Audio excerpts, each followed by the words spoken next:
Hello everyone, আসসালামু আলাইকুম। আমার চ্যানেলে বা আমার পেজে স্বাগতম জানাচ্ছি নতুন আরেকটি ভিডিও দেখার জন্য। আজকের ভিডিওটা একটু ভিন্ন রকমের আয়োজন করেছি। আজ আমি আপনাদের সাথে শেয়ার করব আমার প্রিয় ভাগিনার জন্মদিন উপলক্ষে আমাদের পরিবারের একটি ছোট্ট গেট টুগেদার আয়োজন। এটা আমার বাসায় হয়েছিল। জীবনের বিশেষ দিনগুলো পরিবারের সাথে কাটানো সত্যি অনেক সুন্দর এবং আনন্দের, তাই না? তাই ভাবলাম এই মুহূর্তগুলো আপনাদের সাথেও ভাগ করে নেই এবং আমার স্মৃতির পাতায় রেখে দেই। আমি জানি ফেসবুক আমাকে স্মরণ করিয়ে দিবে ঠিক 1 বছর পরেই। যে কোনো জন্মদিন মানেই ব্যস্ততা, আয়োজন আর খুশির আমেজ। সকাল থেকেই আমরা সবাই মিলে জন্মদিনের প্রস্তুতি নিচ্ছিলাম, কিন্তু যার বাচ্চা সে অফিস করেছিল তার মোটেই সময় ছিল না আমাদের সাথে অ্যাটেন্ড হবার। সে সন্ধ্যায় এসেছে কেক নিয়ে, তারপরই আমরা সবাই ব্যস্ত হয়ে পড়ি কেকের সাথে কি আয়োজন করা যায় আর রাতের ডিনারে কি খাওয়া যায় এবং কিভাবে আমরা ভিডিওটা করব, কে কিভাবে সেজেগুজে রেডি হব, কে কেক আনবে, কে সাজসজ্জার দায়িত্ব নেবে, কে বা রান্নার দায়িত্ব নেবে, সবকিছু আমরা ভাগাভাগি করে নিয়েছিলাম। বাচ্চারা তো অনেক খুশি, বেলুন আর ফেরি লাইট নিয়ে ব্যস্ত ছিল, আর আমি রান্নাঘরে কিছু স্পেশাল রান্না করার কাজে প্রস্তুতি নিচ্ছিলাম। আজকের মেনুতে ছিল সন্ধ্যায় কেকের সাথে স্প্যাগেটি সাথে পাস্তা। এটা ঝাল চিজ দিয়ে করেছিলাম, মাংস দিয়ে। আর একটা করেছিলাম মিষ্টি দুধ পাস্তা। এই তো হাতের কাছে যা ছিল তা থেকেই কিন্তু আমার এই স্বল্প আয়োজন। স্প্যাগেটি পাস্তা এবং মাংস দিয়ে চিজ দিয়ে যে রেসিপিটা করেছি, এটা আমি চেয়েছিলাম আমার চ্যানেলে শেয়ার করব, তো আসলে সেভাবে ভিডিও করা হয়ে ওঠেনি, তাই আমি শেয়ার করতে পারলাম না। ভিডিওটা এখানেই সরাসরি দিয়ে দিলাম। রাতের ডিনারে ছিল আমাদের অনেক আয়োজন, পোলাও, রোস্ট, গরুর গোশ, টিকিয়া। সে রাতের ডিনারের ভিডিওটা আমার আর আসলে করা হয়নি, কেননা রাত 12টার পরে সব বাচ্চারা টিভি দেখা শেষ করে খেতে বসেছিল। ওই সময়টা আমি সারাদিন যেহেতু রান্নার কাজে ব্যস্ত ছিলাম, তাই আমার আর এনার্জি কুলোয়নি ভিডিওগুলা ধরে রাখার। যাই হোক, সন্ধ্যাবেলার ভিডিওটাই আপনাদের সাথে শেয়ার করলাম আর বাচ্চার কেক কাটার আয়োজনটুকু আপনাদের সাথে শেয়ার করলাম। এই স্মৃতিটা আমার ভাগিনা বড় হলেও কিন্তু আমাকে স্মরণ করবে যে খালামণি আমার বার্থডেটা খুব সুন্দর করে আয়োজন করেছিল। বিকেলের মধ্যে পুরো ঘরটা একেবারে রঙিন করে সাজিয়ে নিয়েছিল আমার মেয়ে এবং আমার বোনের ছেলে। টেবিলে রাখা হলো জন্মদিনের কেক, চারপাশে কত কিছু দিয়ে আমি সাজিয়েছিলাম, ডেকোরেশন করেছিলাম। বাচ্চারা তো আর থামছিল না, কখন কেক কাটবে সেই অপেক্ষায়। সত্যি ঘর ভর্তি সেই হাসি, আনন্দ, ছোটদের দৌড়ঝাঁপ আর বড়দের গল্পগুজব মুহূর্তগুলো অমূল্য ছিল। অবশেষে এলো সবার প্রতীক্ষিত সেই মুহূর্ত, কেক কাটার সময়। এরই মধ্যে সবাইকে কিন্তু আমি কেকের সাথে যে আয়োজনগুলো করেছিলাম সেগুলো খেতে দিয়েছি। ডাইনিং টেবিলে যদিও চেয়ার ছিল 6টি, কিন্তু 2টি চেয়ার বন্ধ করে আমি ভিডিওর কাজে নিয়োজিত ছিলাম। আমার আরও একটি বোন ছিল, সেও বসার জায়গা পাচ্ছিল না, আর আমি তো ভিডিও করছিলাম। ছোট বোনটাও দাঁড়িয়ে দাঁড়িয়ে খাচ্ছে, আর বাচ্চারা বসেছে, সাথে আমার হাজব্যান্ড অর্থাৎ আপনাদের ভাইয়া বসেছে। এই স্মৃতিগুলো আমি আমার ফেসবুকে আপলোড দিয়েছি, কেননা ফেসবুক প্রতি বছর একবার আমাকে মনে করিয়ে দিবে এবং আমার ভাগিনাকে মনে করিয়ে দিবে। সত্যি দিনটি আমাদের অনেক আনন্দের ছিল। আমি তো চাই প্রতিদিন যেন আমাদের দিনে এইভাবে আনন্দ জমে উঠুক এবং আমাদের প্রতিদিনের আনন্দটা আমরা সবাই ভাগাভাগি করে নেই, কিন্তু তা আর হয় না। বাচ্চাদের আসলে বার্থডেটা তারা খুব বেশি করে মনে রাখে। 1 বছর যাবৎ তারা ওয়েট করে কবে তাদের বার্থডে আসবে, কিন্তু তারা এটা তো বুঝে না যে বার্থডে মানে জীবন থেকে একটি বছর চলে যাওয়া, যেটা আমরা বুঝি। আর আমাদের ইসলামিক আয়োজনে কিন্তু জন্মদিন পালন করা বা বার্থডে পালন করা একেবারেই নিষিদ্ধ। আমার যে ভাগিনা, তার বাবা অর্থাৎ আমার বোনের হাজব্যান্ড, সেও কিন্তু খুব ধার্মিক মানুষ, খুব ফরেজগার। সেও কিন্তু এই জন্মদিন, বার্থডে এগুলো পছন্দ করেন না। সেই সুবাদেই কিন্তু বাচ্চারা আমার বাসায় বেড়াতে এসেছিল, আমি এই আয়োজনটুকু করে দিয়েছি। কেননা আমরা যতই অপছন্দ করি না কেন, বাচ্চাদেরকে যদি এই আনন্দটা আমরা একটু দিতে পারি, ওরা বেশ খুশি হয়। আর এই খুশিটা না লক্ষ লক্ষ টাকা দিয়েও আসলে কেনা সম্ভব না। আর এই যে আপনাদের ভাইয়া পেটুক সাহেব, উনি কিন্তু একটার পর একটা খেয়েই যাচ্ছেন। ওনার মোটেও মনে নেই যে ওনার আসলে ডায়াবেটিস আছে বা কম খেতে হবে। যাই হোক, আমি কোনো কিছু কষ্ট করে আয়োজন করলে আমার সার্থকতা কোথায় জানেন তো? আপনাদের ভাইয়া যখন আমার সব খাবারগুলো ঠিকঠাক মতো খেয়ে নেয়। বাসায় যে আমার দুটো মেয়ে আছে আর আমরা মা মেয়ে তিনজন কিন্তু সেভাবে পরিপূর্ণভাবে খেতে পারি না। আমি তো মোটামুটি একটা অপারেশন করার পরে খাওয়া দাওয়া আরও নিয়মের মধ্যে নিয়ে এসেছি। এখন আমি চাইলেও সব কিছু খেতে পারি না।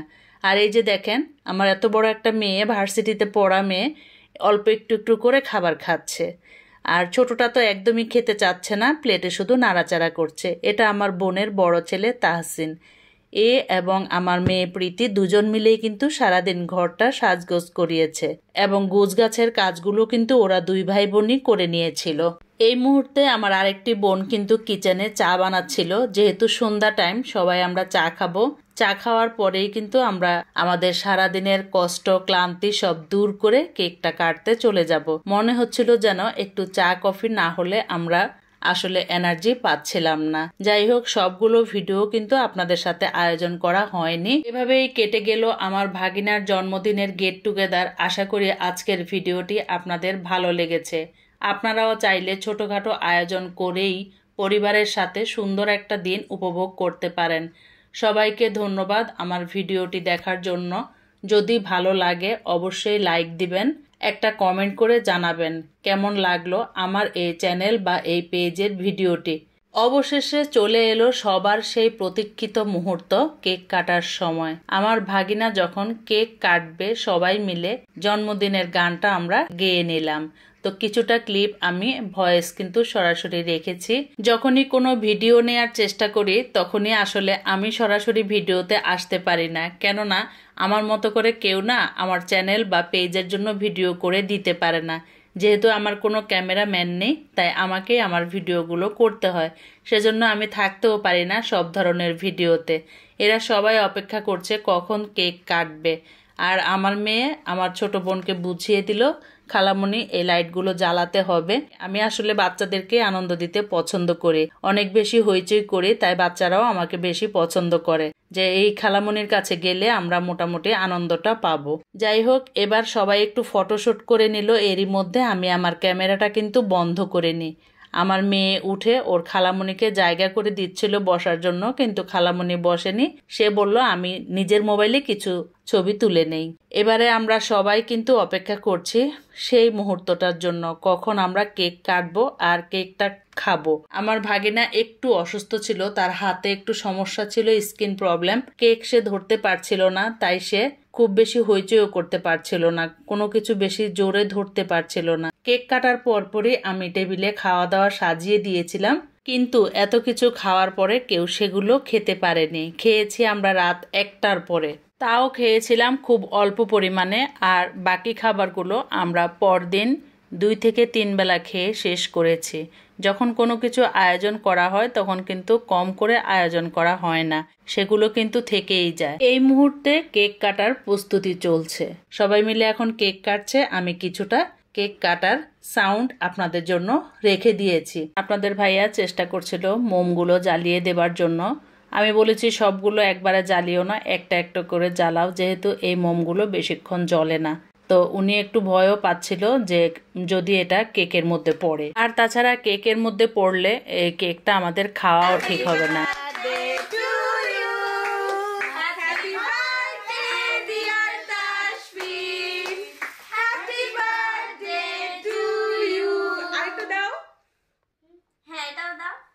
এই সব মুহূর্ত একদিন মনে করলে হাসি চলে আসবে হয়তো, আবার হয়তোবা জীবনের এই সময়টার জন্য আফসোস চলে আসবে যে জীবনের এই সময়গুলো আমরা পার করে ফেলেছি।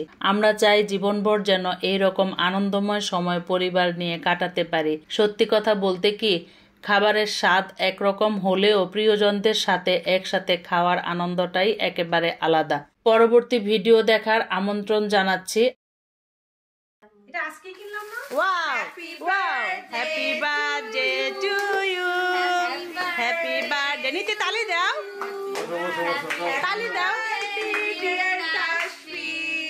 Happy birthday to you. Fudo fudo fudo. Fudo fudo fudo. Fudo fudo fudo. এই মুহূর্তে আমরা সবাই কেকগুলোকে ভাগাভাগি করে খেয়ে নেব। কেকটা অনেক বড় সাইজের ছিল, পুরো 3 পাউন্ডের একটা কেক। হয়তো এখানে দেখতে ছোট, কেকটা আমরা 2 দিনে খেয়ে শেষ করতে পেরেছি। আর কিছু ছোট মিষ্টি নিয়ে এসেছিলাম, সেগুলো বাচ্চাদেরকে মিষ্টিমুখ করানোর জন্য। আপনি চাইলে, আমি চাইলে এই আনন্দগুলোকে ভাগাভাগি করে আমাদের টাইমলাইনে সবসময় সাজিয়ে রেখে দিতে পারি বা স্মৃতি শেয়ার করে রেখে দিতে পারি। যেহেতু সোশ্যাল মিডিয়াতে আমরা আমাদের সব কিছু শেয়ার করে রাখতে পারি। মোট কথা এটা একটা আমাদের সেভ করে রাখার মতো একটা ফাইল। এটা রাখবার মতো আমাদের কাছে কোনো জায়গা না থাকলেও ফেসবুক বা ইউটিউব চ্যানেলে কিন্তু আমরা রেখে দিতে পারি। তাই তো এই ভিডিওগুলো আমি কষ্ট করে করি এবং আমার ইউটিউব চ্যানেলে বা আমার ফেসবুক পেজে আমি সবগুলো ভিডিও শেয়ার করে রাখি। যদিও সবসময় শেয়ার করা সম্ভব হয় না। এই যে যেমন এই মাসের 25 তারিখ অর্থাৎ জুলাইয়ের 25 তারিখ আমার প্রিন্সেসের বার্থডে ছিল। মোটামুটি কিছু না কিছু আয়োজন বাসায় করেছিলাম। ওর সাথে কথা ছিল আমরা বাইরে যাব, কিন্তু মাইলস্টোন স্কুলের যে দুর্ঘটনাটা হয়েছিল সেজন্য আমরা আসলে আমাদের মনটা খুব ভেঙে গিয়েছিল। আমরা জন্মদিন ভালোভাবে পালন করতে পারছিলাম না, যেহেতু আমার ছোট মেয়ের স্কুল। হৃদয়ের মধ্যে শুধু চমকে গেছিল যে কিভাবে নিজের বাচ্চার জন্মদিন পালন করি, অন্যের বাচ্চাগুলো এভাবে পুড়ে ছাই হয়ে গিয়েছে। তাই সেই জন্মদিনে কিছু না কিছু আয়োজন তো বাচ্চাদের করে দিতেই হয়। বাসায় কিছু করে দিয়েছিলাম, কিন্তু বিশ্বাস করেন ভিডিও করার মতো কোনো মন মানসিকতাই আমার কাজ করেনি। আমি অনেক দুঃখ ভারাক্রান্ত হৃদয়ে সারাদিন বাচ্চাদের জন্য রান্নাবান্না করেছি এবং ওদেরকে কেক কেটে কিছুটা বিনোদন দিয়েছি। জন্মদিনে ওরা বাবা মেয়ে কিছু ছবি তুলেছিল, সেগুলো আমি আপনাদের সাথে শেয়ার করেছি, কিন্তু আমার ভিডিও করে আপনাদের সাথে শেয়ার করার মতো কোনো রকম মন মানসিকতা কাজ করছিল না। আমি নিজেও কোনো কিছুতে অ্যাটেন্ড হতে পারছিলাম না। যাই হোক, দেখা হবে পরবর্তী ভিডিওতে। সেই পর্যন্ত আপনারা সবাই ভালো থাকবেন, সবাই নিজ নিজ খেয়াল রাখবেন এবং আমার জন্য দোয়া করবেন। দেখা হবে পরবর্তী কোনো নতুন ভিডিওতে। সেই পর্যন্ত আমরা যেন সবাই ভালো থাকি, যারা আমার ভিডিও দেখবেন আর যে ভিডিও মেক করবেন।